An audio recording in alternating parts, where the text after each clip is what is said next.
She pushed a folder across my table like a verdict and smiled the way people do when they're sure you'll fold. Dad, have $420,000 in our account by 11:59 tomorrow. In that second, 35 years of birthdays, bailouts, and second chances collapsed into a single, clean fracture.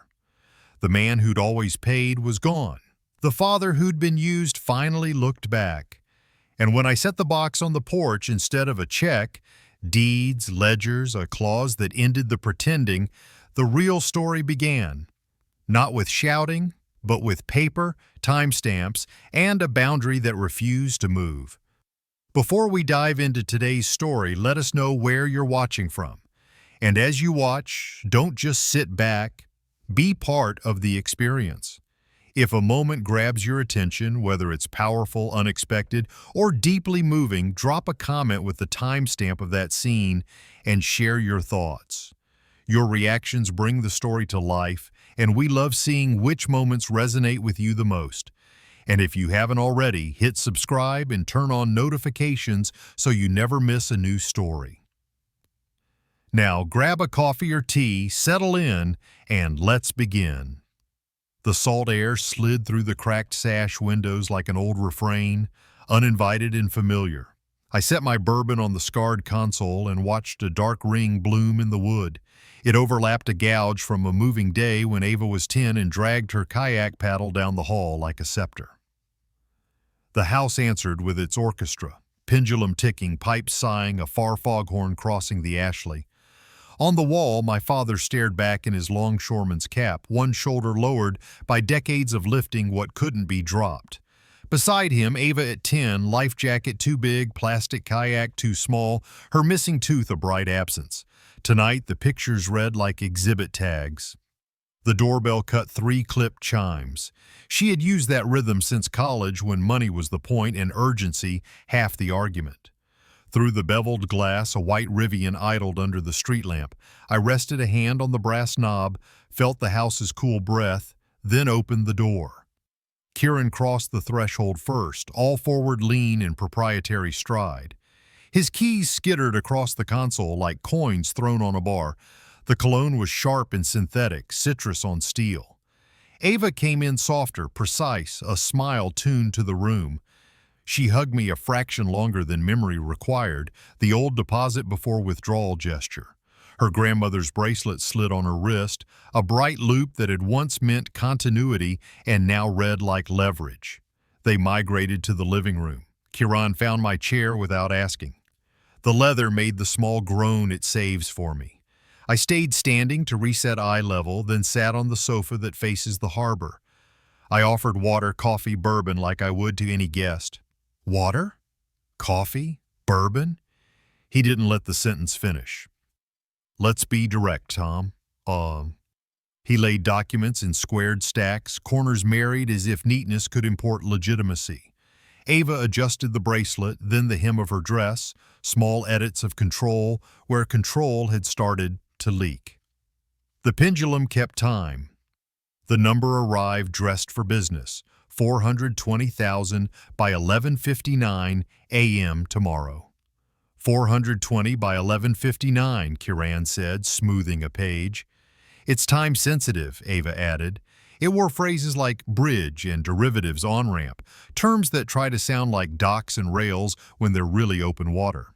A bridge, not a bailout, Kieran said.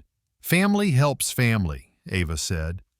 I didn't reach for the papers. I took inventory the way I count a warehouse.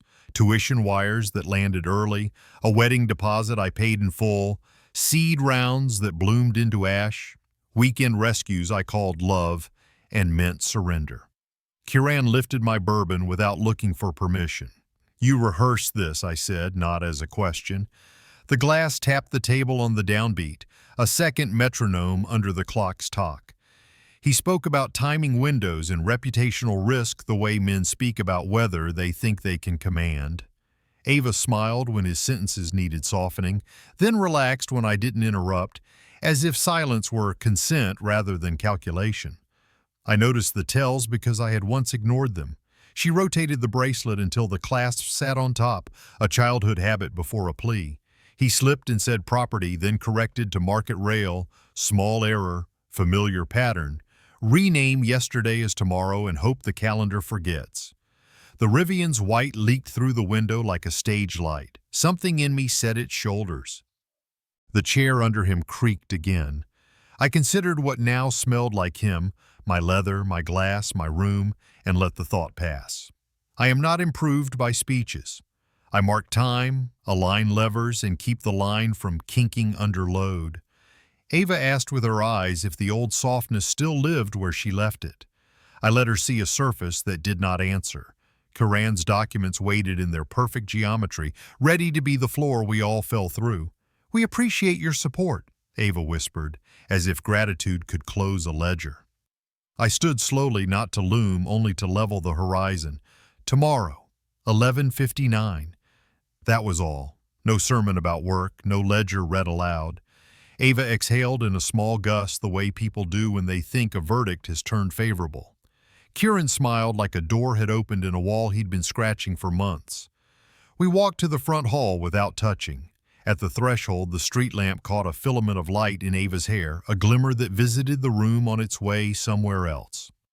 The door closed on 3 sounds: the latch, the pendulum, the Rivian's electric whine fading down the battery. I carried the bourbon back to the console and pressed my palm over the ring as if a handprint could put time back in the glass. The stain darkened under heat, then cooled into a halo. I left it in place, a small moon on wood.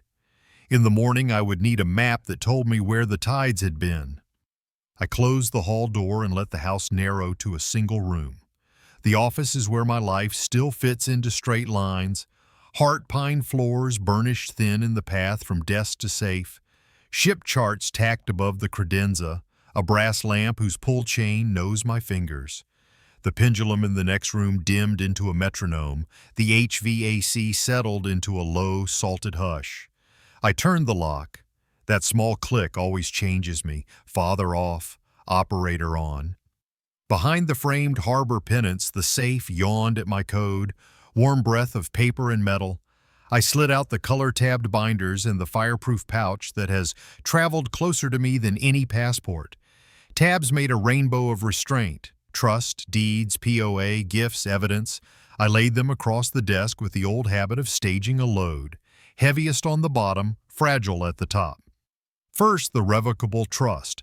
The clauses read like levees. When breached here, redirect there. When breached there, floodplain opens elsewhere while the house stays dry. I ran an index finger down the successor trustee instructions and paused at the lines that mention Ava without naming entitlement, only duty. Moving to the file labeled Deeds, I confirmed the TOD structure on the Sullivan's Island rental and the conditions tied to my battery house. No poetry in the language, only valves. Independence milestones, sobriety and solvency thresholds, the expectation of work. I checked the dates. They were mine, not yesterday's. The limited power of attorney came next, 60 days. Scope: property restructures, account freezes, vendor reroutes, tuition pipelines for the grandchildren explicitly insulated. The expiration date sat there like a guard with folded arms. Marcus writes instruments the way longshoremen set chocks. Once placed, nothing rolls by accident. I read the expiration twice and felt my shoulders lower by a breath. I opened the gift ledger with the small apprehension people reserve for photo albums of themselves. 9 years across neat columns, wires, checks, memos, tax forms, each receipt stamped gift, not loan, with IRS gift tax, Form 709S clipped behind. Every holiday had a corresponding line. Every crisis, a memo line that tried to dress pain as purpose. I slipped in a photograph of Ava's wedding deposit receipt as a visual marker. Joy costs, but it is not a debt. A second photo, her first seed round, wears the smile of someone certain that seed is a synonym for guarantee. I tallied the totals and wrote them cleanly at the bottom margin. The number didn't flinch. At the printer, I pulled the last month of Ava's public life into paper. Brunch shots framed in champagne flutes, a Savannah weekend, the bridge arching behind a new luggage set, an unboxing video of something that promises to make a person new. Timestamps, little brass tacks. I did not print to shame her. I printed to align narrative with ledger, the way you align ship manifests with the weight registering under your feet. The prenup lay in the fireproof pouch, duplicate copy, signatures legible, dates unmistakable. I highlighted the gambling and margin clause with a highlighter that had dried a little at the tip from waiting. Automatic forfeiture beyond $50,000 in wagering or leveraged loss. Protective walls for marital property. A lane for Ava to exit without being drafted into Chiron's deficits. I annotated a sticky with the simplest chain of custody. If clause invoked, shield Ava, protect tuition, freeze drifting lines fast. On the screen, the doorbell camera pinned tonight's footage to a timeline. South Carolina is a one-party consent state. The little placard at my foyer satisfies the House's side of the bargain. I tagged the clip with a label that would make sense to a stranger. Friday, ask 420 Cator 1159 deadline. I exported the segment and the stills to a clean USB, then watched the export bar crawl like a careful tug across a narrow channel. In one still, Kiran holds my bourbon seated in my chair, posture relaxed as if my leather belonged to him. A small trespass is still a trespass. Courts don't care about chairs. Juries often do. I called Lorraine. We have been many things to each other. Lately, we are ballast. She asked, she said. Yes, with a clock, I said. Then don't teach her that every test ends with a bonus. There was a quiet in which many old arguments could have fit. None arrived. Noted, I said. Boundaries kept, she said, and hung up. I wrote boundaries kept at the top of a little notebook I keep for decisions that will itch in the night and dated the page. I logged the call in square, exact handwriting that has disappointed a few bankers and impressed a few judges. On my way back through the living room, I let myself remember the scene I had just left. The slip from property to derivatives, then the quick rewrite to bridge. The bracelet turning on Ava's wrist at a speed that said her heart was sprinting. I had answered with a time, not a promise. The pendulum kept its perfect, unconcerned law. Back in the office, I drew a worn shipping box from the closet. The cardboard was softened by a life of carrying ordinary things. I lined the bottom with a felt scrap from an old gun case so paper wouldn't rasp on paper. Then I built the cargo, deed copies and the plain language explainer that states conditions without theater.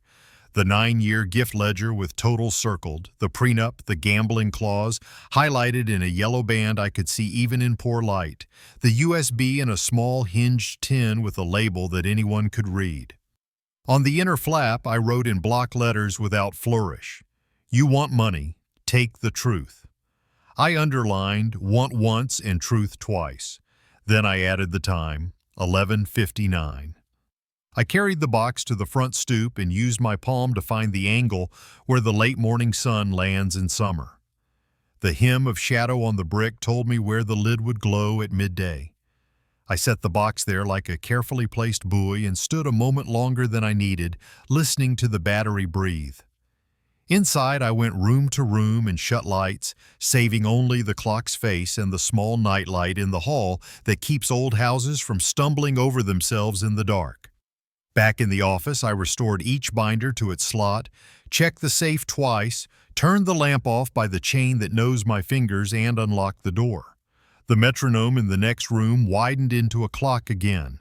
I left the office as I found it, except for the faint scent of paper warmed by purpose and the quiet knowledge that by morning the house would answer a question I refused to. Night settled over the battery like gauze, thin enough to see through and thick enough to muffle the edges of everything.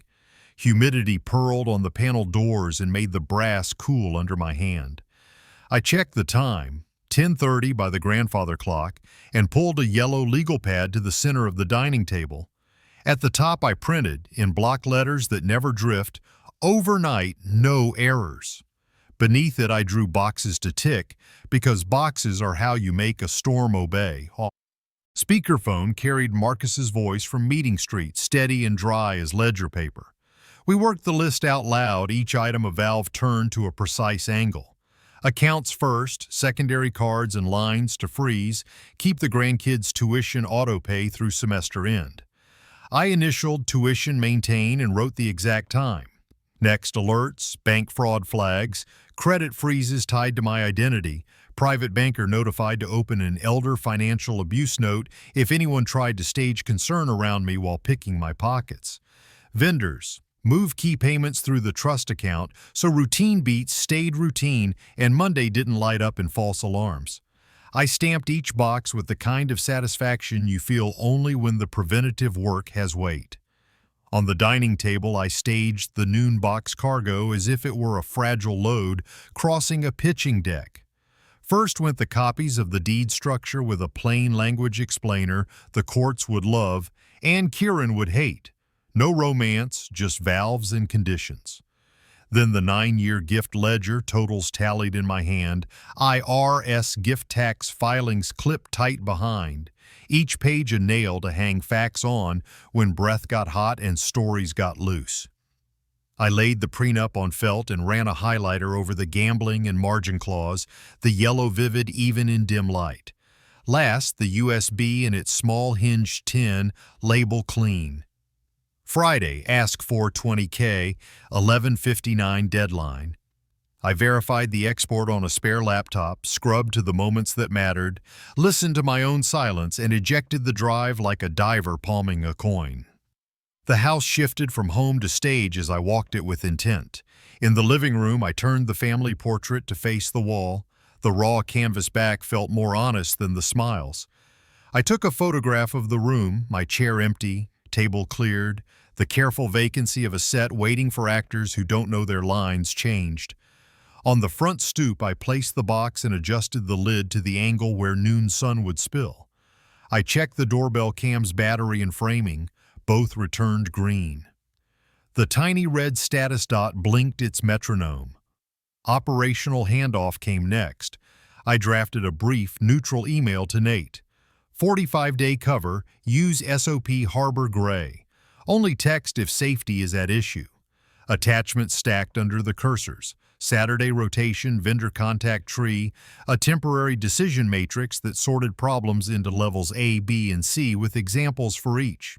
I sent the message and wrote the sent time in the small notebook titled Boundaries Kept. That notebook isn't for posterity, it's a place to put decisions so they don't pace inside me at 2 a.m. Travel life's better when it is light. I set a carry-on the bed and laid out clothes that breathed, linen, cotton, the small kit of meds that prove you've lived long enough to have a list, a sleeve with the documents no one else holds. The checked bag took what could be replaced without a story. In a separate envelope, I typed neutral instructions for airport staff, verify ID carefully for any inquirer named Ava Reed, and sealed it with the calm that comes from fencing your life without making it a fort. I called Marcus once more for confirmations and left strategy off the line. All in motion, he said. We're past the place where improvisation helps. I texted Lorraine, all set, boundaries kept. The screen pulsed with her delivered receipt and nothing more, which is how ballast speaks. I placed the phone face down and turned on Do Not Disturb. Silence is a tool if you use it on purpose. The house exhaled as midnight tipped over. I rinsed the bourbon glass and set it back on the console without wiping the stain. A ring on wood can be a witness. In the office, I did one last sweep, binders back in order, safe closed, lamp chain clicked off, and closed the door softly so the room would remember it had been respected. The pendulum in the hall kept counting unbothered seconds, as indifferent to my plans as the tide. Sleep came scattered and brief, a stack of 20-minute planks bridged by the hum of the HVAC and the distant tires on wet pavement. At 4:15, the alarm lifted me without argument. Coffee maker clicked on, releasing the clean smell that rides ahead of heat. I drank it at the sink instead of at the table and watched the window fog, then clear. In the bedroom, the carry-on felt exactly the right weight when I lifted it. No regret hidden in zippers. I walked the rooms once more, fingertips grazing chair back, mantel edge, door frame nicked by moves and celebrations. The family portrait stayed turned, the empty chair kept its shape. I tested the alarm, watched the panel arm, and moved through the lock sequence as if I were certifying a hatch. Deadbolt, top latch, bottom. The keys were cool on my palm and then gone into the pocket where I keep things I still own. The porch boards were damp and cool. The noon box waited in its patch of future light like a quiet provocation. I paused long enough to listen to the battery wake, gulls practicing, a garbage truck exhaling at the corner, one runner's shoes asking the sidewalk for mercy, and then I stepped down into the morning that did not yet have me in it. The car I chose was sensible, anonymous in the half-dark, a vehicle that promises only arrival. I started it without a flourish and let the headlights find the road. Behind me, the house kept its own counsel. Ahead, the bridge arched like a clean instruction, cross now and don't look over the side. By late morning, the stoop was bright enough to look staged, the bricks warm and the noon box exactly where I'd measured the sun would land. I wasn't there. I watched it later in a quiet room with the door closed, the doorbell footage pinned to a timeline, and my travel log open beside it like a parallel set of instruments. Time code 115802. Rivian nose in, reflection wobbled by heat. Time code 115817. Ava checks her face in the window, touches the bracelet, then the corner of one eye, rehearsing the look she thinks money trusts. Kieran scans the street like a man expecting witnesses, not help. My pen traced the seconds.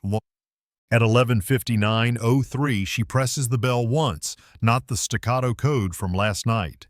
The chime is soft in the hallway mic, a domestic sound with nothing domestic left in it.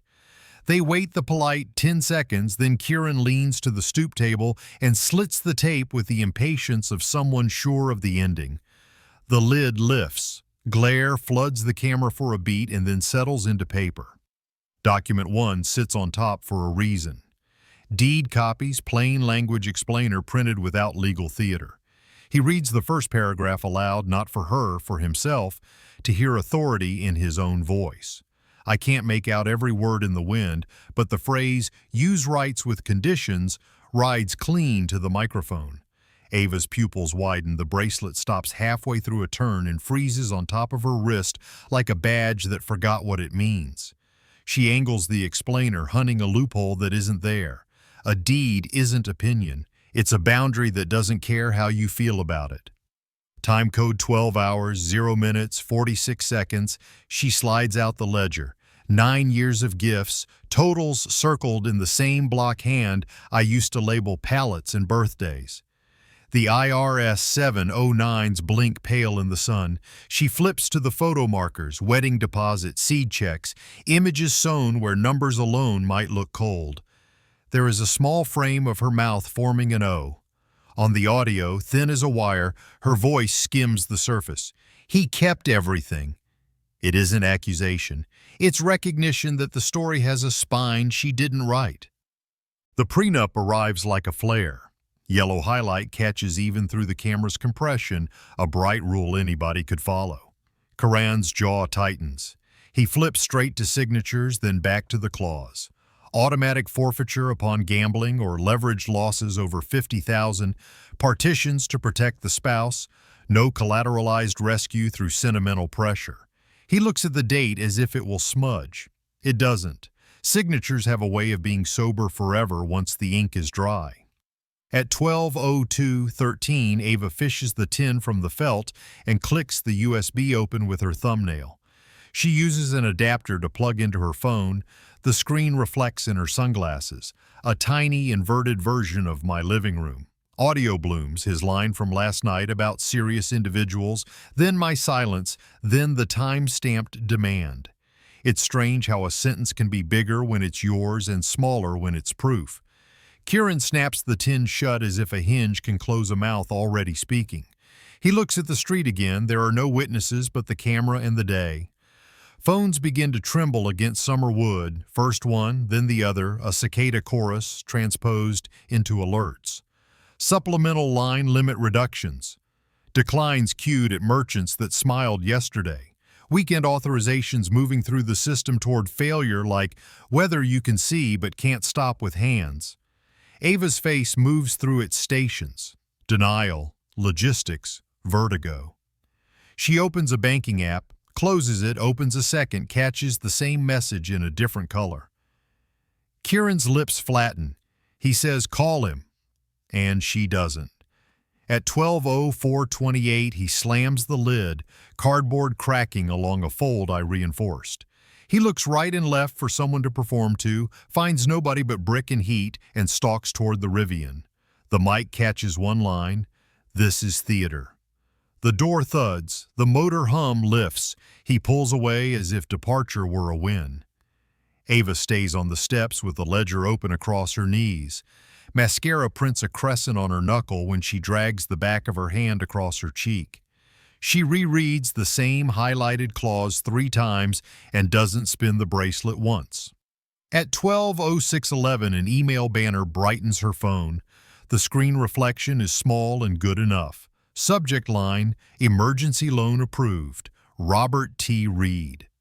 The sender wears my company's old domain with one letter swapped, cheap camouflage against a tired eye. She taps it open. Inside, formal language and forged urgency, the kind of phrasing predators use to sound like process. There is a JPEG of my signature lifted from an HRI-9 scan almost a decade old, the swoop of the R exact enough to fool anyone who wants to be fooled. It would be tidy if story and fraud matched like that. They don't. At 12:06:39, the notification slides over the notification. Application flagged. Frozen file. The lender's API hits the credit freeze and skates off like a fly into a window. A second banner follows. Fraud alert active. Counsel notified. That's the instruction Marcus built into the world last night. The lender's compliance bot spits an auto-acknowledgement toward his inbox with a trace stub long enough to lead somewhere useful. Ava reads the failure language twice. There's a blink I know from childhood scrapes, the one that means the ground just pitched and you aren't sure if you fell or the earth did. She looks at the forged signature again. She isn't a partner in a plan. She is the front of a shop with a door that swings only one way. I logged the time and the lender ID when I watched it, wrote the partial IP the notice revealed, and forwarded both to Marcus with the line he prefers: evidence, no adjectives. He replied with a single time estimate for the trace and nothing else. The house on the screen did not move. Ava gathered the pages slowly, squared the corners like someone practicing respect, and slid the documents back into the box except the ledger, which she kept on her lap as if weight could stabilize her. At 12:10:04, she stood and looked at the door without knocking. The camera holds her a long second. She turns away and leaves the box where it belongs. The noon sun had already done its job. Boundaries once spoken now lived on paper, and paper had found its reader.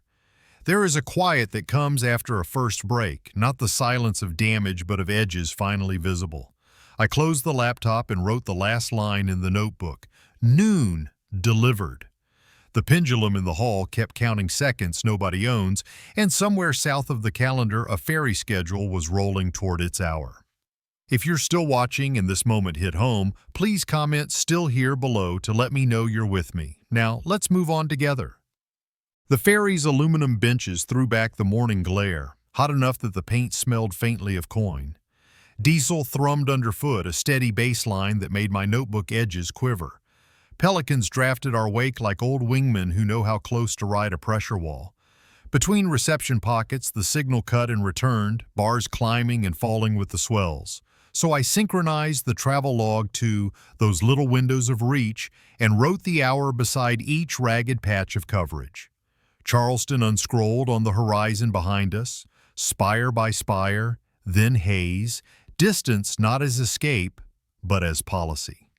By the next reception window, the neighborhood Facebook group had done what neighborhoods do when fed a prompt and an empty Saturday. A thread unspooled under a photo of my porch, the noon box caught in someone's Zoom, comments reading "stingy, patriarch, shame." Screenshots spilled into text chains and then into a local podcast's feed. The host posted a teaser card over sepia brick, coming 3 p.m., Exclusive audio confession, father admits financial punishment. Marcus captured the thread with a litigation hold request to the admins and sent me the archive link. I wrote the URL and the time in boundaries kept, then put the phone face down and watched a line of sargassum slide by like punctuation nobody asked for. At 3 sharp, the podcast dropped a 60-second clip pretending to be me. The cadence was familiar because it had been borrowed from past speeches, cut and spliced like ribbon on a craft table. Teach her a lesson arrived in my voice, but not in my syntax, framed by compression artifacts that shimmered at the edges when you looked too close. Marcus forwarded the file to 2 techs who read waveforms the way a pilot reads weather. Their notes came back in single sentences: model fingerprints, frequency drift, edit seams at 022, 037, 049. We drafted a cease and desist and a preservation letter. Marcus sent both within the hour, CCing Platform Council and the hosting provider like a towel line strung across the channel. Ava went live just before sunset, her face raw in window light, eyes rimmed from tears that looked unpracticed for once. She said there was paper I didn't expect, that things are complicated, and that people should stop speculating. She did not name the prenup or the ledger, just floated the word unfair until it lost shape. Comments divided themselves without instructions. Sympathy, suspicion, rubbernecking. Someone pasted a still of Kieran outside a sports book at 2:04 a.m., timestamp bright as an airport board. I logged the live duration and saved a copy. I did not watch twice. Distance works only if you don't puncture it to check whether it holds. At the Battery House, the doorbell captured Act 1 of the Creditor play. 2 men in fitted suits, ties sober, voices hushed. They knocked with courtesy and held a slim folder by the edge the way actors hold papers they won't read. "We can resolve this today for 100, one murmured. The camera loved their shoes. Marcus loves shoes for the faces they point back to. He ran matches, found both at a birthday dinner in Kieran's history, and flagged the scene as pressure theater. We notified private security and CPD non-emergency with a bland report and better stills, then let the paper sit. The real heat followed with none of the theater's polish.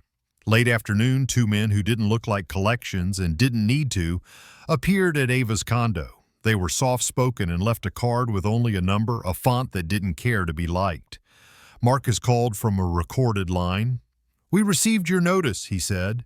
"We won't discuss by phone," the man replied. "Is there a dispute about the principle?" "There is only a timetable." Tone, not content, told the scale. Interstate markers, not barroom tabs. Cross-checks located proxy wagers placed under Ava's profile. Fraud flags now pointed back through logins tied to Kieran with the casual confidence of a compass needle. Public narrative shifted the way boats do when current meets wind. After the C&D, the podcast changed its caption and inserted alleged in front of confession, a small word with a large weight. The neighborhood thread locked to new comments. An admin posted a dry note about civility. A reporter from the paper DM'd Marcus for statement. He answered with one paragraph that read like a steel rail: indicators of deepfake manipulation, claims preserved, no further comment. Screenshots of the prenup highlight began circulating, not from me but from a viewer who had captured Ava's live when the page flashed yellow and clauses glowed. The bridge story lost its glamorous nouns. Operational perimeter held. Nate texted that 2 men asked questions at the warehouse and were escorted off-site after badges failed the scanner. He logged the incident in Harbor Gray, ticked the boxes, and returned to inventory counts. Vendor payments pushed through the trust like tide through a known cut. No one issued statements. Everyone wrote down everything. Silence is not absence, I reminded myself in the margin. Silence is scaffolding. The ferry nosed past a line where the sea turned pewter and the island began to profile, low as a sleeping hull. A ping cut through the diesel, a short text that didn't add adjectives. Biloxi ping, Kieran. Cell tower location, last transaction, a motel with numbers for a name. Not Charleston and not Brave. I put the phone away and watched the dock lights align into a runway that wasn't mine and didn't need to be. A gull clanged against a piling, then settled. I imagined the neighborhood thread finally sinking beneath newer weather, yard sales, traffic, the sunrise someone always photographs. Facts would keep working where performances went to sleep. The clause, the ledger, the card with the number that wasn't a threat, only a schedule.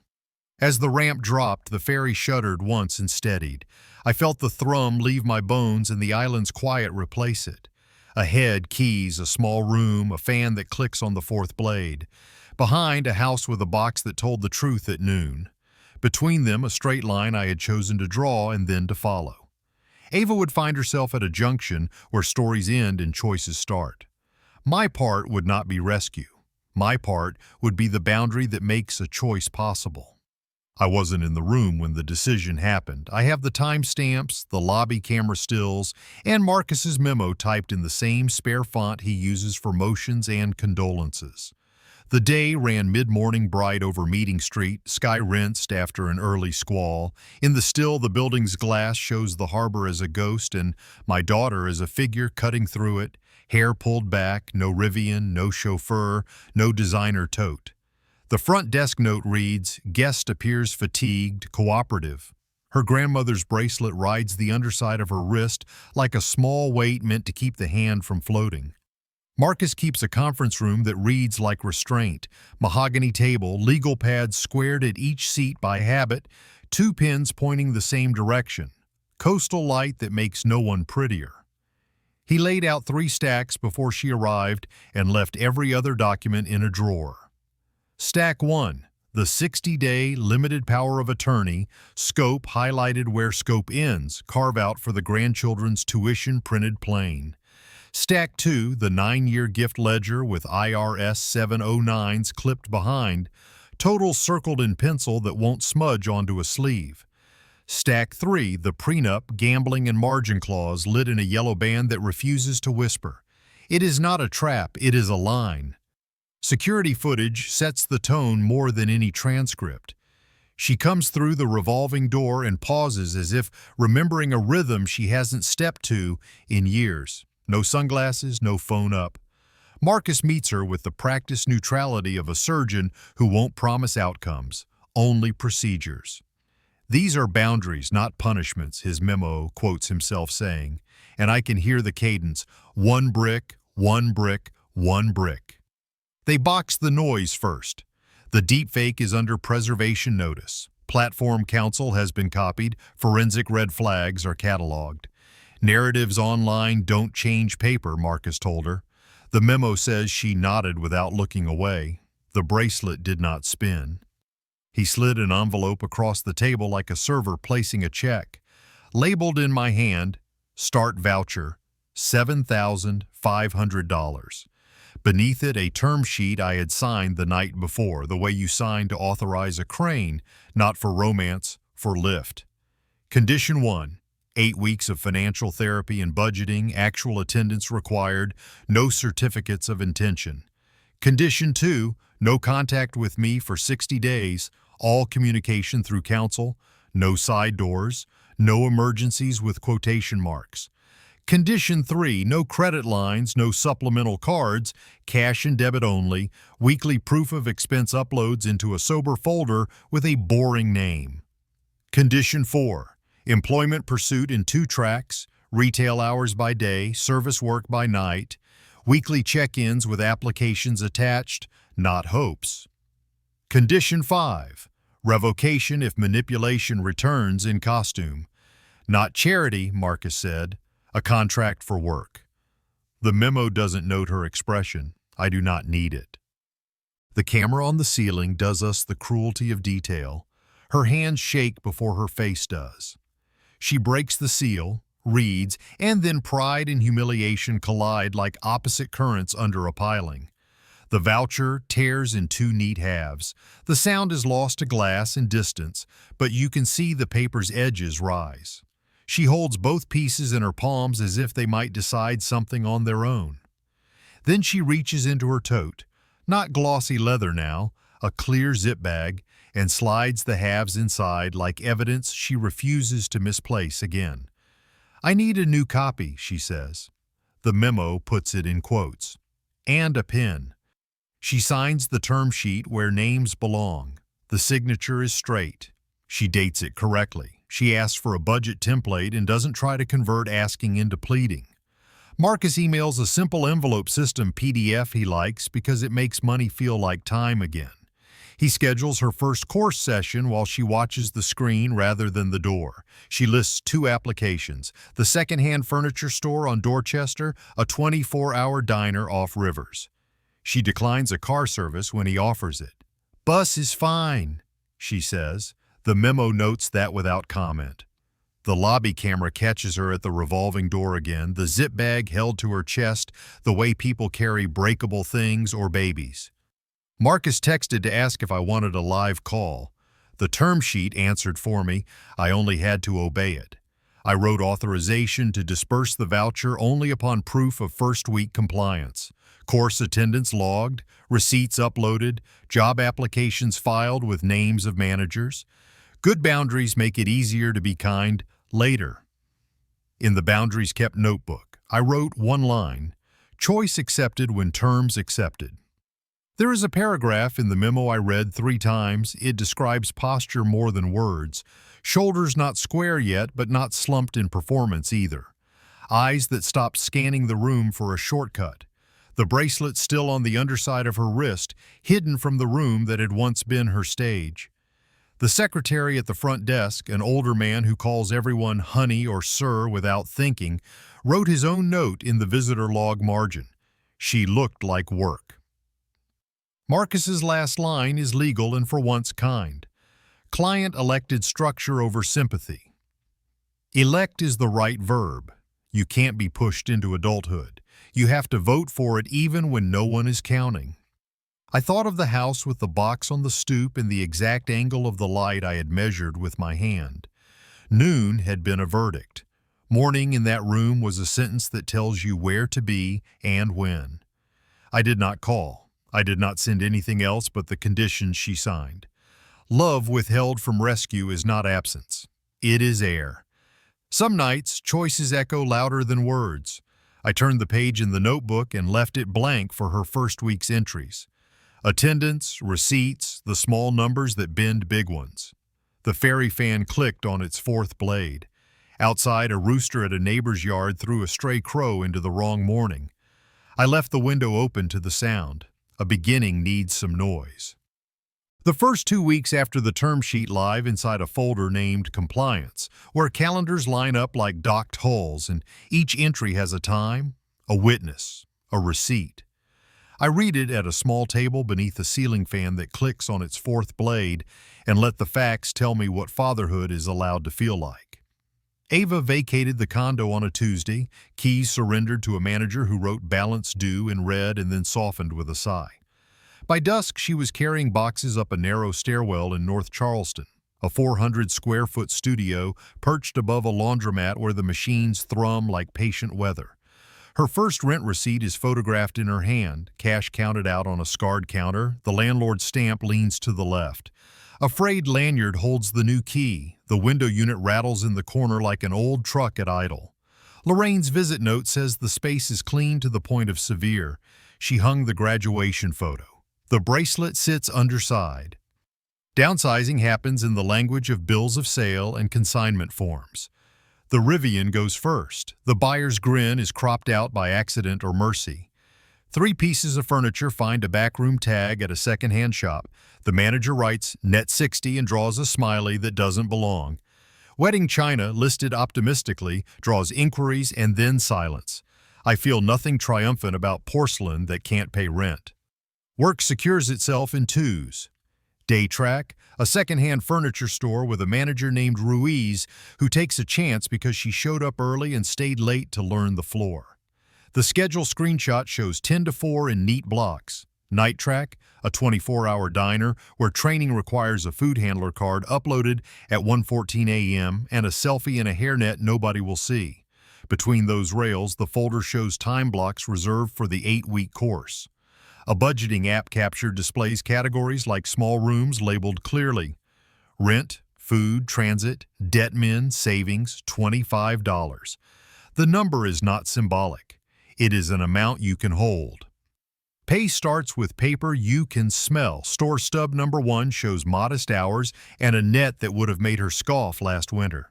Diner shifts come in threes that week. She photographs the tip envelopes on the passenger seat as dawn erases the neon. One reads $186 in blue ink, the next $221.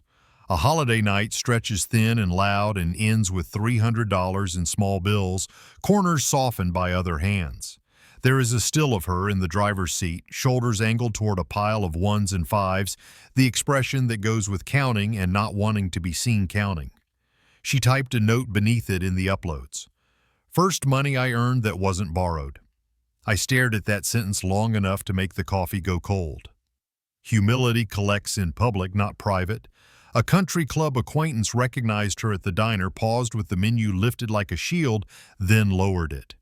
She did not flinch. That's me. What can I get you? The coworker who logged the line attached a smiley the way people do when they think kindness is a sticker. On the store floor, she knelt to measure a chair for an older man with a back that wouldn't cooperate. Ruiz wrote, "Listens, doesn't posture." In the ledger of posture, that counts twice. Lorraine visited once more and brought staples, not cash, rice, beans, detergent, dish soap. She taped a page near the sink and wrote in black marker, "Money equals time, lived." There is no exclamation point. The conversation was shorter than the list. Weather, hours, laundry coins. No requests, no rescues. Boundaries kept their shape without splinters. The body adapts. The course facilitator's notes mark miles walked, not weight lost. Sleep slices into 3 and 4 hour blocks. Sunday acquires a ritual of meal prep with foil-wrapped portions, cooling on a Formica counter. Envelopes in the budget bag fray at the corners from use. Overdrafts, 0. The bracelet appears upright in one photo, then returns underside the next, as if she were testing whether a signal needed broadcasting, then deciding it didn't. The incident arrives at 2:11 a.m. on a Thursday when the diner's air tastes like syrup and fatigue. An elderly woman collapses near the pie case. The camera angle is oblique but sufficient. Ava calling out, palm to sternum, compression steady, someone running for the AED, pads placed, shock delivered, EMS stepping in with the blunt competence of people who phrase hope as protocol. The report time stamps a line. 48 hours later, a thank you card appears in the uploads, handwriting neat. Chair of a local scholarship fund, grateful and alive. A week later, a formal email invites Ava to assist as a part-time TA in a basic money skills workshop for seasonal workers. The stipend is small. The schedule slides into the compliance calendar like it was always waiting for that shape. Pressure doesn't love being ignored. It escalates.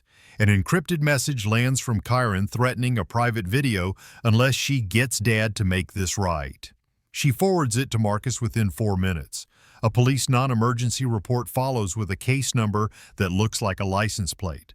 Marcus issues a preservation and no-contact letter, loops cybercrime, and logs the event without adjectives. She does not contact me. She follows the term sheet the way you follow a map in dark water. One buoy, then the next. The course requires journaling. She uploads a page where the ink digs a little deeper at the downstrokes. I used to measure love in wires cleared. Now I'm measuring days I pay for. The sentence is not an apology and not a plea. It is a measurement, the only kind that moves anything heavy. Dawn frames the closing image. Steam dampens her hair at the edges as she leaves the diner with a clear zip bag holding budget envelopes and a pen. She passes the propped-open laundromat door and climbs the narrow stairs 2 at a time, the bracelet quiet against her wrist bone. I close the folder and write in my own small book, consequences kept. Posture changes. No flourish, no summary. The machines below continue their patient weather. Upstairs, a window unit stutters and then steadies. At this hour, progress sounds like that. Weeks 3 through 6 live in neat squares on the compliance calendar, a quilt of hours that leaves little blank cloth. I match those dates to my own days in Vieques. Trade winds slipping through louvered windows, chalk dust at the school, the ceiling fan that clicks on the fourth blade like a metronome you can hear but never see. Between classes, I sit at a small desk and read the scans Ava uploads, attendance logs, pay stubs, course check-ins. Then I put my pen down and let the facts land without decoration. Her onboarding as an assistant instructor happens across 3 documents: orientation checklist initialed, stipend form signed, an email about building keys and how the alarm forgets itself after midnight. The classroom is a community room with folding chairs that remember other meetings, a dry erase board, and a coffee urn that never truly cools. The faces are shrimp plant workers, hotel laundry techs, landscapers with sun bled into their forearms. Ava hands out envelopes, demonstrates cash stuffing, and reads a utility bill aloud without judgment. The facilitator writes one line in his debrief, translates without condescension. Session 1 turns $120 into a map small enough to hold. Rent top off. Transit. Food. Buffer. They practice saying no to the future thief that arrives as convenience. In Session 2, a participant asks how to survive collection calls that arrive like weather. Ava describes no phone budgeting windows and how silence can be a tool if you schedule it like work. Her micro-story about overdraft math is brief, practical, and ends with a number rather than a moral. I find myself grateful for numbers. Uploads show envelopes thinner but intact, corners soft from handling. 0 overdrafts continue, the diner and store blocks hold. The TA sessions add a third lane and sleep shuffles to the margins. In one screenshot, a hydration tracker throws up blue bars like small fences. Maintenance, not miracles. It all looks like a person building a day that will stop collapsing. I write my letter longhand because ink obligates the hand to mean it. I start with specifics, dates, hours, receipts, the small counts that make a life measurable. I state the thing I learned too late. Love without respect is pity, and respect grows from repeatable choices, not speeches or wires. I include a line for the wall. I won't fund emergencies you can name but won't prevent. I will fund systems you run when I'm not watching. The postmark says Vieques because I am not hiding. I am telling the truth about where I am and what I can offer. The offer is not a rescue, it is a contract. I enclose a micro-budget and a 4-milestone disbursement plan for a pilot called Tomorrow's Money, workshops for hourly workers and seasonal staff. $1,000 upon venue and syllabus. $1,500 after 2 completed sessions with at least 10 attendees and pre/post surveys. $1,000 to build an open-source kit. Worksheets in Spanish and English, debt scripts, credit freeze how-tos. $1,500 after a partner letter from a community center, church, or union hall. I put in guardrails, expense caps, monthly report, no personal consumption, revocation for manipulation. Employment terms live on a single page. She is the coordinator. W-9 attached, termination for non-performance, no special treatment. The simplicity is deliberate. Complex contracts give hideouts to feelings. The compliance folder shows no direct reply as the 60-day rule requires. Lorraine adds a brief note after a porch chat. She's scared of doing it wrong and more scared of not trying. A photo appears later, the letter taped above the sink next to the sheet that reads money equals time lived. Taping is a kind of answer. First steps arrive quickly. Ava drafts a 1-page syllabus. Budgeting, debt scripts, envelope method, payday trap avoidance, how to place a fraud alert and freeze a file without paying a parasite for it. She calls the community center. A room is reserved Tuesdays from 6 to 7 p.m. The confirmation email sits bright in the uploads. She prints 24 flyers on a store printer, asks diner co-workers to post them in break rooms, and Ruiz shares the image to a neighborhood group that has outlived arguments about parking. Milestone 1 is met without flourish. Marcus disperses the first 1,000 to a restricted project account. Receipts follow for binders, envelopes, a manual hole punch, ink, and a plastic tub that makes paper look like inventory. The balance remains where it should. In Boundaries Kept, I write, fund the map, not the feeling, and close the book on the sentence as if it could stay closed. I stay put. No surprise flights, no photographs of arrivals meant to look unannounced. The contract understands me better than I deserve. If I show up early, I turn into the version of myself that buys solutions. I mark the days by small proofs, a scanned sign-in sheet, a stack of handouts freshly punched, a budget envelope labeled transit with an exactness that feels like prayer.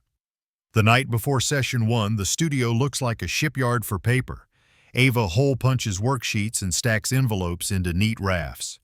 The bracelet sits underside, steady, as if she no longer needs the signal to face outward. The laundromat below thrums its patient weather. Upstairs, the window unit shudders, then holds. I can hear the fan in my room click past its fourth blade and settle back into its loop. Somewhere on the same map, a pin in Biloxi keeps blinking where a man I don't plan to rescue pretends anonymity is a plan. The forward pieces are not rumors, they are already scheduled. A first workshop that will either fill or not, a contract that pays by milestones instead of moods, and a dinner months from now in a small kitchen where we will speak inside terms that stayed intact. I picture the table against her studio wall, the photo hung above it, the letter taped nearby. Systems, not speeches. A beginning that looks like work.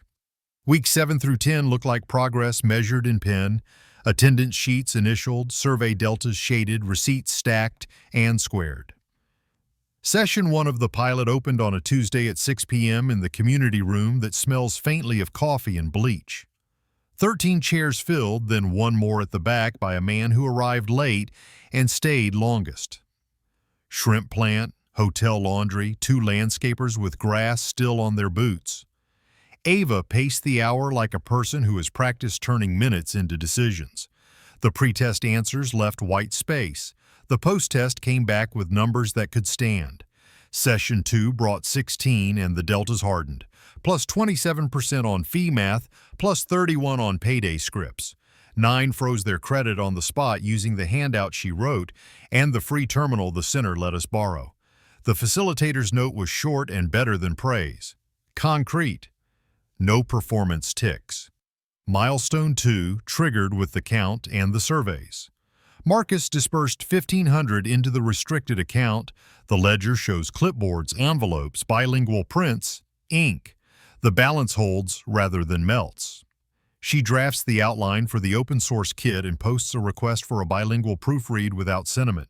Timestamps line up clean. While the kit takes shape, the Biloxi thread straightens. Marcus forwards carrier pings and motel invoices from a chain that uses numbers for names, the kind of place anonymity confuses for privacy. Kieran appears on a sportsbook ban list and in one interstate inquiry about proxy wagers.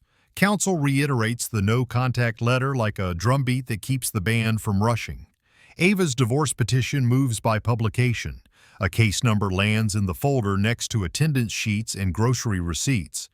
I write one line in Boundaries Kept, not our problem, not documented. I come back to Charleston the way a normal person travels. Coach seat, compact sedan, Hampton Inn keycard in a paper sleeve. No detour to the Battery House. I pass it the way you pass a cemetery you've already visited enough. The dealerships slide by with their bright banners as if they belong to a stranger, which is the point. Nate's text reads, all green. That's enough. At Nordstrom, I stand across the floor for 30 minutes and let the scene tell me what year it is. Ava kneels to fit a walking shoe on an elderly woman and asks 3 questions before suggesting anything that costs. Head down, back straight, voice ordinary.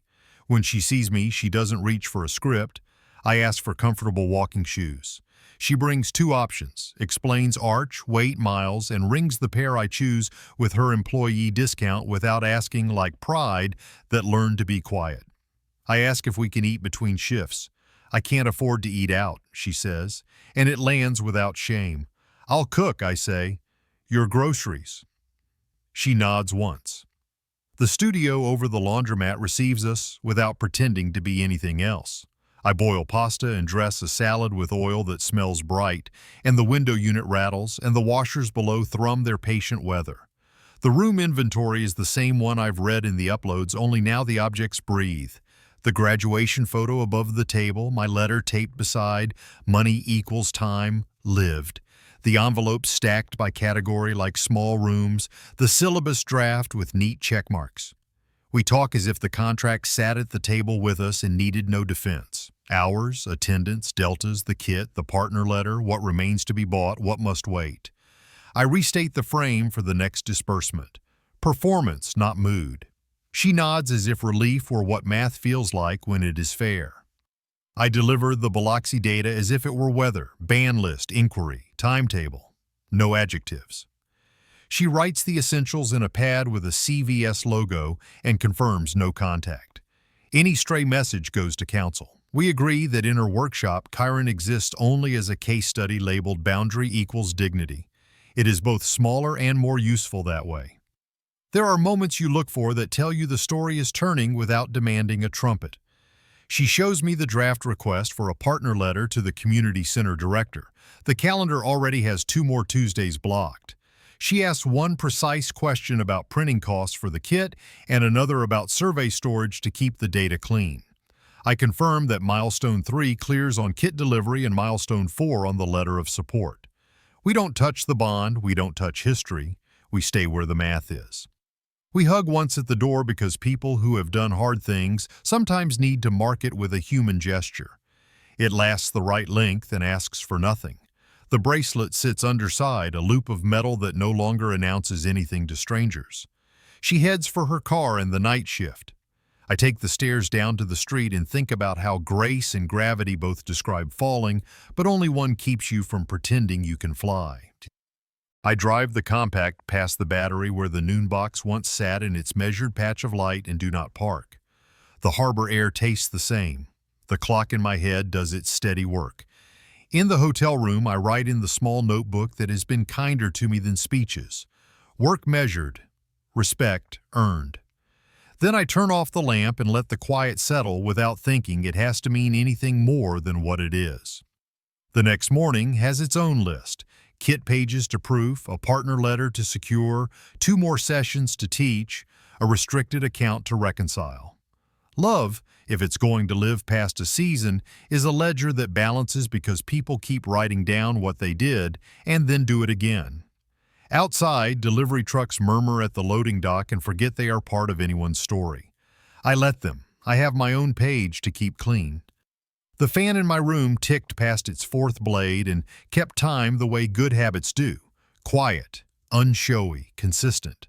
I laid the last page of this ledger on the desk and let the morning in through the louvers. Weeks 11 and 12 had been a series of uploads that looked almost modest when viewed one at a time. Together they formed the kind of paragraph you can stand on. The bilingual kit for tomorrow's money arrived in the folder at 6:07 a.m. PDFs in English and Spanish, scripts for debt calls, step-by-step freezes, a worksheet master that fit cleanly on a single page. An hour later, the partner letter landed with the community center's masthead and a signature that did not hesitate. Room reserved for 90 more days, attendance averages noted, maintenance staff copied so lights would be on and the doors unlocked. Marcus dispersed the final tranche to the restricted account. The ledger balanced to the dollar. Every receipt had a date and a purpose, and none of them looked like a meal disguised as curriculum. The center's survey synthesis read like a pocket weather report. Fewer overdrafts, 6 participants set aside a first $100, 3 built a script for answering collectors, 2 froze credit for relatives who'd been snared by monitoring services that charge for the free. The newsletter gave the program a line item between piano recitals and a blood drive. No spotlight, just placement, as if Dignity knew to take its seat without requesting a louder chair. Ava's routine hardened into a rhythm that could survive interruptions. Diner shifts, store shifts, Tuesdays for workshops. The envelopes in her zip bag showed wear at the corners, but arrived each week with what they needed. 0 overdrafts continued. She renegotiated a phone plan, canceled 2 subscriptions she had forgotten to miss, bought a used bookshelf for binders, and stacked the curriculum by sequence rather than color. Sleep blocks lengthened by half hours that felt like whole hours. The bracelet stayed mostly underside, a quiet loop that no longer asked anyone to read it. I made a day trip to Charleston to walk the Battery without entering the house. The bench across from the stoop was free. Dogs tangled leashes, strollers coasted past in soft negotiations. The door that once held the noon box was part of a row of doors again, unremarkable as brick. I wrote a note in the pocketbook that has become my conscience. A boundary is where love stops being extraction. It was neither accusation nor absolution, only a sentence that kept its own posture. Dinner at the studio belonged to her this time. Beans, rice, roasted vegetables with char that smelled like a backyard before a storm.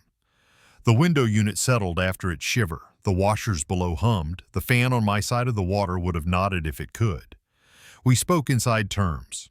Kit download counts, attendance averages, stipend reports reconciled against deposits. The next 90 days sketched like an engineer's drawing.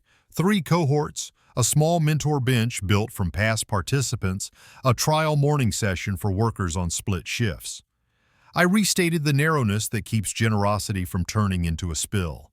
I fund systems that run without me. I do not fund emergencies built from avoidable choices.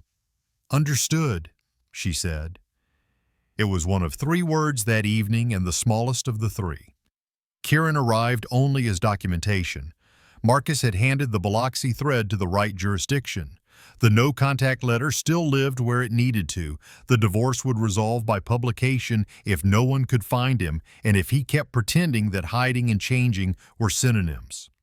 Not our problem does not equal not ignored, I wrote, and closed that file with the care you owe to dangerous things. After dishes, I drafted a page addressed to both of us and folded it with the crispness that makes paper feel like a tool. Keep measuring in repeatable choices. Teach one workshop after you no longer need the money to remember what the beginning costs. If we fail, fail in the direction of structure. I left a copy under the magnet that held the money equals time lived sheet and slid the twin into boundaries kept behind the night when the doorbell rang 3 times, and we found out what a boundary sounds like. The last entries in the restricted account matched the last receipts. Binders, envelopes, printer ink, a hole punch that will outlive this pilot by a decade. No meals charged to pedagogy, no ride shares squeezed into materials, no nonsense disguised as necessity. We agreed on an annual review cadence with nothing theatrical in it. A date on a calendar, 2 folders open, a reconcile column completed in black pen. No supplemental cards, no creative exceptions. The project account remains restricted not as distrust, but as design. I left in the compact sedan with the sense that nothing grand had happened and that the lack of spectacle was the spectacle. Past the Battery, the water took its ordinary color back from memory. I did not stop. Memory doesn't owe the present a performance, only a warning when old habits try to pass for landmarks. Back in Vieques, the fan kept its count. I entered the curriculum kit's version number into my copy of the folder and watched the timestamp confirm that it lived on its own now. Systems are what you can hand to someone else without sending along your breath. Love That Lasts is a ledger with columns that don't tip when you step away from the desk.